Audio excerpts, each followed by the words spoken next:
नमस्कार मैत्रिणींनो, स्वागत आहे तुमचं पुष्पा पाटील किचनमध्ये। आज आपल्याला शेजवान चटणी कशी बनवायची आणि शेजवान सॉस कसा बनवायचा ते बघायचं आहे। तर बघा, त्याच्यासाठी आपण मिरच्या घेतलेल्या आहेत। तर इथे 50 ग्रॅम काश्मीरी मिरची घेतलेली आहे। ही तिखट नसते पण रंगाला छान असते ही मिरची। तर याच्याने म्हणजे चटणी सॉस खूप म्हणजे कलरबाज येतात, चांगले दिसतात। तर बघा, मी सॉस आणि याच्यासाठी 50 ग्रॅम मिरची घेतलेली आहे। चटणी आणि सॉस दोघं बनवायचे आपल्याला। तर आधी आता आपण ही मिरची गरम पाण्यामध्ये भिजवत ठेवायची आहे। उकळतं पाणी घ्यायचं आहे आणि 20 मिनिटं, कमीत कमी 20 मिनिटं आपण भिजवत ठेवणार आहोत मिरचीला। तर आपण 2 भांडे घेतलेले, तर आपण ही वेगवेगळी मिरची भिजवत टाकायची आहे। 50 ग्रॅम वजनी मापात घेतलेली आहे मी।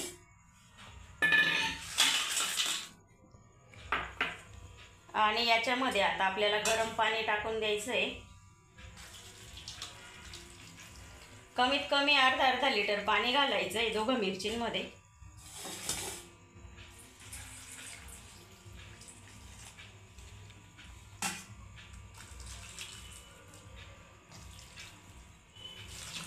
आणि आता आपण 20-25 मिनिटं यांना झाकून भिजवत ठेवून द्यायचे। 20 ते 25 मिनिट आता मिरची भिजवून झालेली आहे आपल्याला। तर आता उघडून पाहिलं, बघा एकदम छान अशी मिरची भिजून गेलेली आहे आपली। इकडे ही सुद्धा मिरची छान भिजलेली आहे, कारण गरम उकळत्या पाण्यामध्ये टाकली होती त्याच्यामुळे एकदम मऊसर भिजून गेलेली आहे। तर आता हिचं आपल्याला वाटण करून घ्यायचं आहे। तर एका मिरचीचं आपल्याला जाडसर वाटण करायचं आहे, जास्त बारीक अशी पेस्ट नाही करायची आहे, जरा जाडसर ठेवायचं आहे। तर आता आपल्याला ही मिरची वाटून घ्यायची मिक्सरच्या भांड्यामध्ये घालून।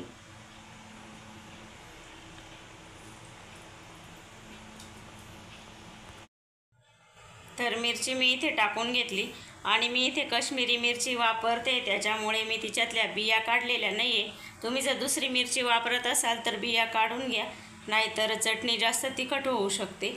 ही तिखट नाही राहत म्हणून मी बिया काढल्या नाही, बिया तशाच ठेवलेल्या आहे। आणि आता त्याच्यामध्ये गार पाणी घालणार आहे मी, कारण मिरची आपण गरम पाण्यात भिजवलेली आहे, थोडीशी गरम आहे त्याच्यामुळे मी थंड पाणी घातलं त्याच्यामध्ये, किंवा तुम्ही बर्फाचे खडे पण घालू शकता। तर याचं आपण जाडसर असं वाटण तयार करून घेऊ। तर हे बघा, आज पण असं जाडसर वाटण तयार करून घेतलेलं आहे ते मिरचीचं। आणि असं जाडसर ठेवायचं, जास्त बारीक नाही करायचं, कारण आपण चटणी करतोय तर चटणी म्हणजे दिसायला पाहिजे जाडसर असं। बिया राहिल्या तरी चालतील पण जास्त बारीक करायचं नाही। तर आता आपण याला फोडणी घालू। तर फोडणीसाठी आपल्याला भरपूर तेल वापरायचं आहे, कारण चायनीज चटणी आहे तर त्याच्यासाठी तेल जरा जास्तच लागतं। जवळजवळ मी 5-6 पळी तेल घालते।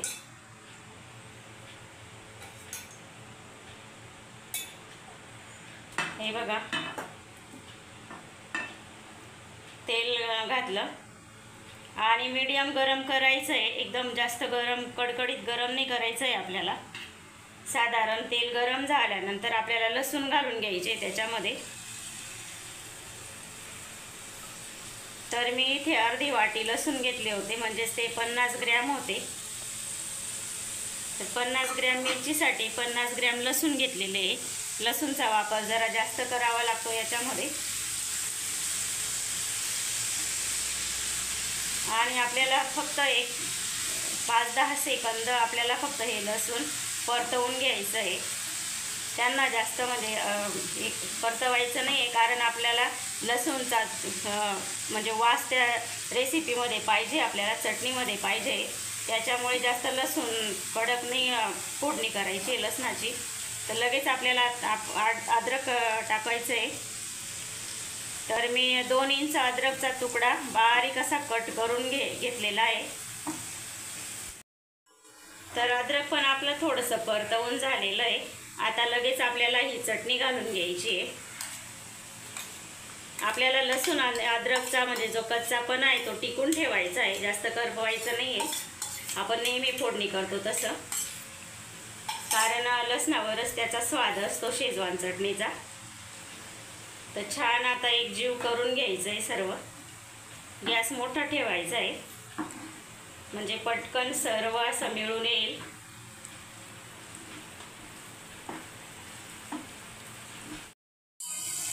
तर एकदम छान असं आपण मिक्स करून घेतलेलं आहे आणि छान असा सुगंध सुद्धा सुटलेला आहे. एकदम जशी रेडीमेड आपण शेजवान चटणी आणतो ना बाजारातून, तसं त्याप्रमाणे एकदम छान असा वास आलेला आहे, सुवास. तर बघा एकदम म्हणजे गॅस मोठा ठेवल्याने तो जी चव असते ना ती टिकून राहते. सर्व असं अगदी एकजीव झालेलं आहे आपलं मिश्रण सर्व. आणि साईडला तेल सुद्धा आपण जे घातलेलं होतं ते सुटायला लागलेलं आहे.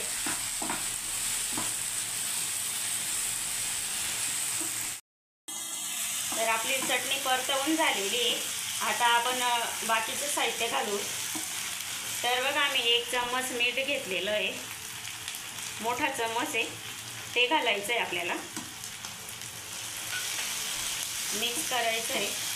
आणि 1 चम्मचला कमी आहे साखर, पाऊण चम्मच साखर घेतलेली आहे, ती साखर पण घालायची आहे कारण चटणी थोडीशी गोडसर असते.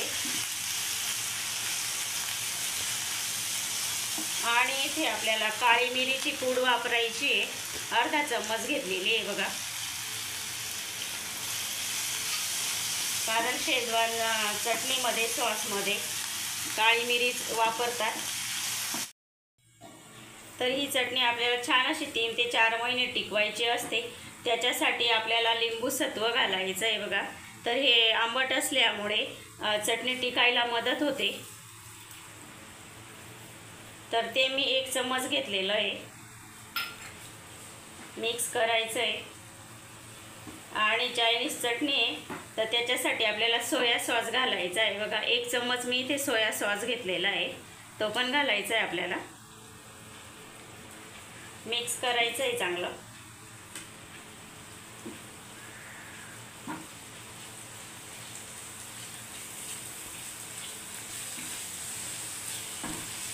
बघा 1 मिनिट चांगलं मिक्स करून घेतलेलं आहे.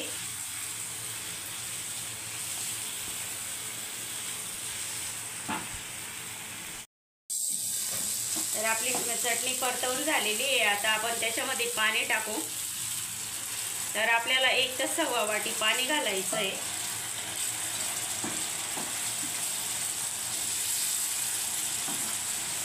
हे बघा छान असं आता तिला शिजवून घ्यायचं आहे आपल्याला 4-5 मिनिटे.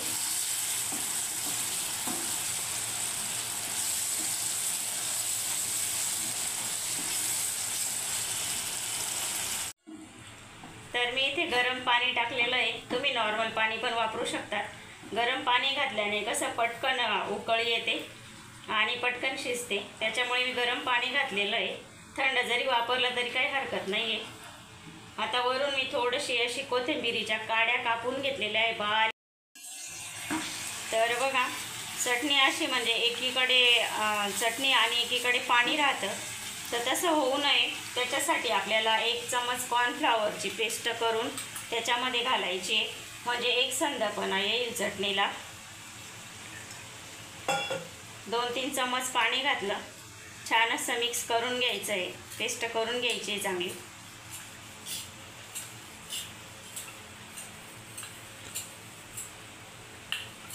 आणि हे कॉर्नफ्लॉवरची पेस्ट घालताना आपल्याला खाली चम्मच हलवत राहायचं आहे आणि वरून पेस्ट घालायची आपल्याला. असं केल्याने म्हणजे गुठळ्या होणार नाही चटणीमध्ये.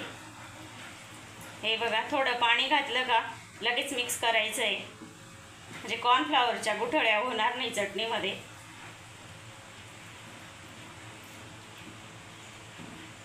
आणि चटणी पण छान अशी घट्टसर होईल.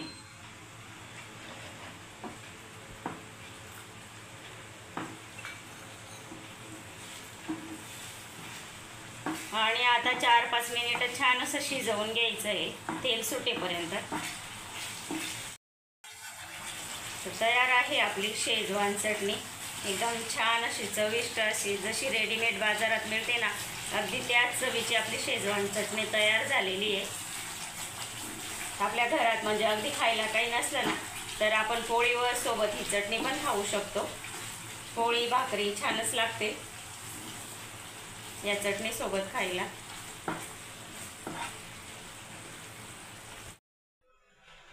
आता आपल्याला शेजवान सॉस कसा बनवायचा ते बघायचं आहे. त्याच्यासाठी आपण ज्या मिरच्या भिजवून घेतलेल्या आहे त्या मिक्सरच्या भांड्यामध्ये टाकून घ्यायच्या आहे. तर सेम मिरच्या आहेत 50 ग्रॅम आणि लसूण पण मी 50 ग्रॅम घेतलेले आहे. आणि अद्रक थोडंसं कमी घ्यायचं आहे, 1 इंच घेतलं आहे मी अद्रक, ते पण घालून घ्यायचे. लसूण पण आपल्याला इथेच वाटणामध्येच बारीक करून घ्यायचे, कारण आपल्याला अगदी बारीक अशी याची पेस्ट करायची आहे, जाडसर नाही ठेवायचं आहे, कारण हा सॉस आहे त्याच्यामुळे एकदमच बारीक आपल्याला करायची आहे याची पेस्ट.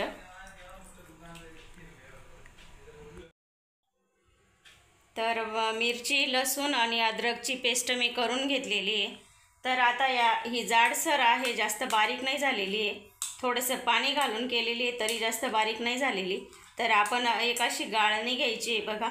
तर या गाळणीने आपल्याला ही पेस्ट गाळून घ्यायची आहे, म्हणजे जे जाडसर असेल ना ते वरती राहून जाईल आणि खाली एकदम बारीक अशी पेस्ट निघेल. तुमच्याकडे अशी चाळण नसेल तर तुम्ही पुरणाच्या चाळणीने चाळू शकता. हे बघा, अशी बारीक अशी पेस्ट खाली पडते आणि जाडसर वरती राहील. असं हे चाळून घ्यायचं आहे चाळणीने. तर सर्व मिरचीची बघा इथे मी बारीक अशी पेस्ट करून घेतलेली आहे आणि अशीच पेस्ट आपल्याला करायची आहे बघा. अतिशय बारीक अशी पेस्ट केलेली आहे मी. पाणी घालून मिरची आणि लसूण वाटून घ्यायचं आहे आणि गाळून घ्यायचं आहे बघा. अगदी बारीक अशी सॉससारखी अशी पेस्ट करून घ्यायची आहे आपल्याला. आणि बघा वाटण म्हणजे जाडसर असं वरती राहिलेलं आहे, तर हे राहू द्यायचं. गाळून घेतल्यानंतर हे वरती राहिलेलं आहे तर हे राहू द्यायचं, आपल्याला कशामध्ये ते वापरता येईल. तर आता आपण हा सॉस आहे ना शिजवून घ्यायचा आहे, म्हणजे ही पेस्ट शिजवून घ्यायची आहे आपल्याला आता. तर इथे कढईमध्ये मी तेल घेतलेलं आहे बघा. तेल जरा जास्तच घ्यायचं आहे आपल्याला. तर हे मीडियम गरम करून घ्यायचं आहे तेल, जास्त कडक नाही गरम करायचं आहे, मीडियम गरम करायचं आहे. आणि आता जी आपण ही पेस्ट केलेली आहे तर ही याच्यामध्ये ओतून घ्यायची आपल्याला.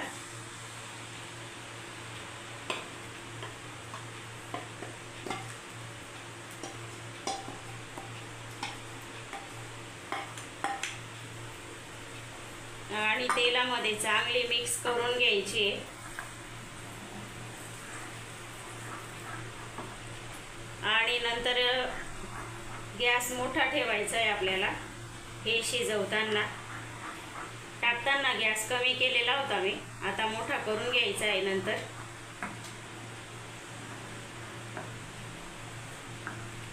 आणि आता ही आपल्याला 3-4 मिनिटं चांगली शिजवून घ्यायची आहे चटणी पहिले, म्हणजे जे तेल आहे ना ते त्याच्यामध्ये जिरलं जाईल आणि मस्त नवीन तेल सुटेल. तोपर्यंत आपल्याला परतवून घ्यायची ही चटणी. 2 मिनिटातच बघा तेल आणि पेस्ट आपली एकजीव झालेली आहे. तर अजून आपण 2 ते 3 मिनिटं शिजवून घ्यायचं आहे चांगलं, म्हणजे असं चांगलं शिजेल आणि चव पण लागेल. त्याच्यासाठी अजून 2-3 मिनिट आपण शिजवून घेऊ. तर बघा असे मोठा गॅस ठेवलेला आहे मी, तर असे बुडबुडे फुटतात, पण तरी आपल्याला मोठाच गॅस करायचा आहे, कारण ही शेजवान चटणी आहे ती म्हणजे मोठ्या गॅसवरच शिजवायची. सतत असं ढवळत राहायचं आहे. थोडे शिंतडे उडतात पण सतत ढवळत राहायचं आहे, म्हणजे जास्त शिंतडे उडणार नाही. असं हलवतच राहायचं आहे, म्हणजे ते येणारे बुडबुडे जे आहेत ना ते जास्त येणार नाही. असं हलवतच राहायचं आहे आणि आपल्या अंगावर पण मग शिंतडे उडणार नाही हलवल्यामुळे. बघा 5-6 मिनिटानंतर आपला सॉस छान असा शिजून गेलेला आहे आणि रंग पण खूप छान आलेला आहे. तर आता आपण त्याच्यामध्ये काही वस्तू घालायच्या आहे आपल्याला. तर वस्तू म्हणजे बघा त्याच्यामध्ये मी 1 चमच साखर घातली आहे, छोटा चमच आहे साखर घातली आहे. आणि अर्धा चमच लिंबू सत्व घालायचं आहे आपल्याला, म्हणजे सायट्रिक ॲसिड.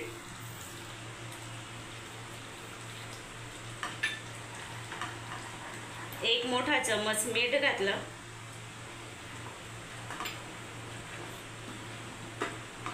आणि अर्धा चम्मच दालचिनीची पावडर आपल्याला घालायची आहे बघा।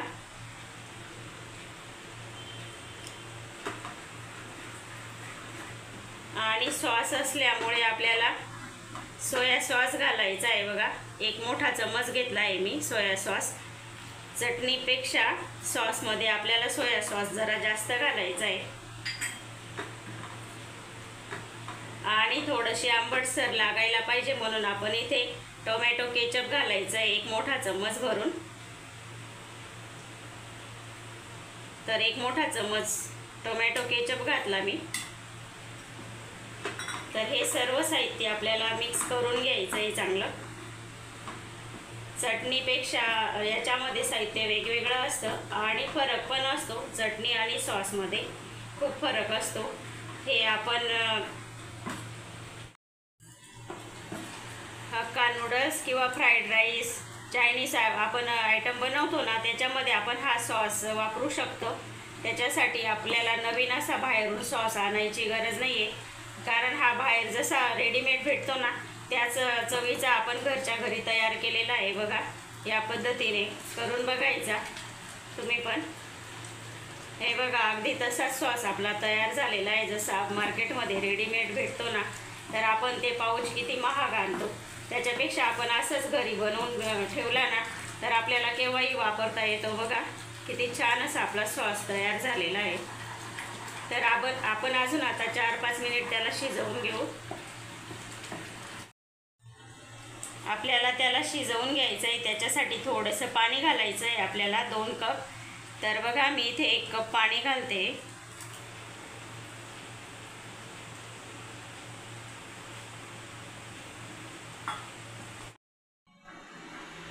तर मी आता दुसरा कप पण घालून घेते पाण्याचा।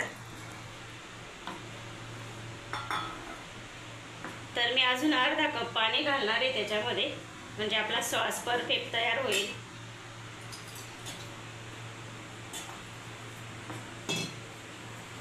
तर मी जो अर्धा कप पाणी घालणार आहे ना, तर त्याच्यामध्ये मी 1 चम्मच कॉर्नफ्लॉवर घालणार आहे। तर बघा मी अर्धा कप पाण्यामध्ये कॉर्नफ्लॉवरची पेस्ट करून घेणार आहे आणि 1 चम्मच मी इथे कॉर्नफ्लॉवर घेतलं होतं। जेवढं प्रमाण आपण चटणी बनवताना घेतलं ना तितकंच प्रमाण मी इथे पण घेतलेलं आहे 1 चम्मच। तर आता इथे आपल्याला टाकून घ्यायचं आहे आणि खाली सतत आपल्याला हलवत राहायचं आहे, गुठळी नाही व्हायला पाहिजे म्हणून।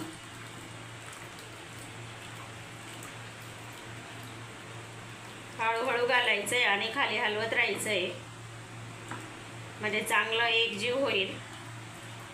हे बघा थोडं थोडं करून मी पूर्ण कॉर्नफ्लॉवर घालून घेतलं। तर आता मी 4-5 मिनिटं परत याला शिजवून घेणार आहे। तर 4-5 मिनिटं परत शिजवल्यानंतर बघा सॉस आपला तयार आहे। जसा रेडीमेड असतो ना त्या पद्धतीचा सॉस आपला तयार झालेला आहे आणि आपली चटणी पण तयार आहे। तर तुम्ही पण करून बघा असं घरच्या घरी। तर तयार आहे आपला छान असा सॉस, चायनीज सॉस आणि चायनीज चटणी। हे बघा चटणी पण खूप स्वादिष्ट झालेली आहे आपली। तर तुम्ही पण नक्की तयार करून बघा अशी चटणी आणि सॉस, म्हणजे आपल्याला काही करायचं असलं ना तर आपल्याला बाजारातून आणायची गरज नाही। तर तुम्हाला ही रेसिपी आवडली असेल तर लाईक करा, शेअर करा आणि पुष्पा पाटील किचनला सबस्क्राईब करायला विसरू नका। धन्यवाद।